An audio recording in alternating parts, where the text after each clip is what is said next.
Panetta was at the Environmental Defense Fund reception, and he was talking about the environment and how important saving the environment is to him, which I find very surprising because I don't think of Leon Panetta as an environmental activist or no someone. Tree hugger he. Yeah, exactly. So he talked about how they can make the military green. And in this next video clip, he elaborates on that. We take the long-term view. We have to take the long-term view in everything we do. And we have to have the ability to adopt new technologies. That's the future. In the next fiscal year, we are going to be investing more than $1 billion in more efficient aircraft and aircraft engines, in hybrid electric drives for our ships, in improved generators, in microgrids for combat bases, and combat vehicle energy-efficient programs.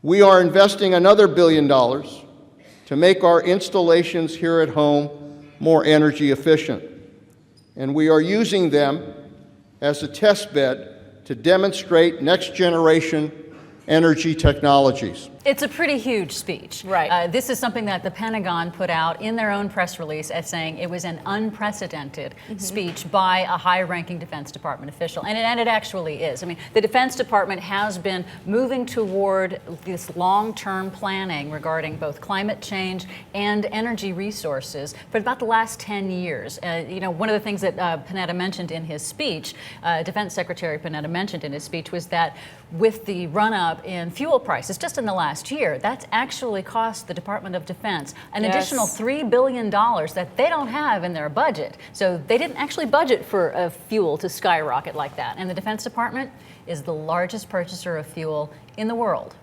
the American Defense Department. You know, what's incredible is, of course, no one cares about the environment until it affects them and their pocketbooks, right? But another amazing aspect of this story is that, okay, so they didn't have in their budget enough money to cover the increase. That buffer there, right, yes. exactly. But it's amazing how much we spend on defense. Really, it's not enough. But I love it. I love that they didn't have the money to pay for the fuel, because now we're seeing actual change that could help save the environment. Well, and it's not only saving the environment. I mean, they're not doing it, I think, because they wish to save the environment. Exactly. Although for Panetta himself, you know, he's a former congressman from Monterey, and that's where he gets his own personal feelings about it. But both he and Secretary of the Navy Ray Mabus, who spoke at that same event, they both were talking about how this is not just a money-saving idea for the Defense Department. This is a life-saving idea for the Defense Department. When you have soldiers who are in forward operating bases in Afghanistan, most recently in Iraq as well,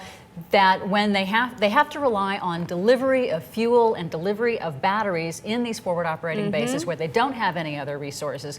And this helps them both directly now. You know, I think that Secretary Mabus said that for every 50 fuel convoys in Afghanistan, they lose one soldier. And that is a price that is too high to pay. When instead they can deploy these portable solar panels. This is what the Marines are using in the Helmand province right now. They are using this portable solar units that they recharge their batteries with, and by using that, it saves them 700 pounds of batteries that they don't have to carry, that don't have to be delivered to them or replaced. And that's in the most direct, immediate, life-saving aspects of it, but also because they're such a huge purchaser of fuel, they also realize that they can use the power of the purse, that it's very difficult for new technologies to be adopted. The military has in the past been very important and instrumental in the new technologies that we use, such as the internet. You know, that was first started with the military. So do you see this as a stepping stone in changing our environmental policy? Absolutely. But I think it is, because they bring the market, you know. They do bring the market. However, I'm very skeptical of whether or not this is going to make a real difference with domestic policy, because of the fact that we have major corporations here who are protecting their own self-interest, who are lobbying to the politicians to make sure that we don't implement any real change in our environmental policy. So a perfect example of that are the Koch brothers. The Koch brothers are trying to make sure that they save as much money as possible,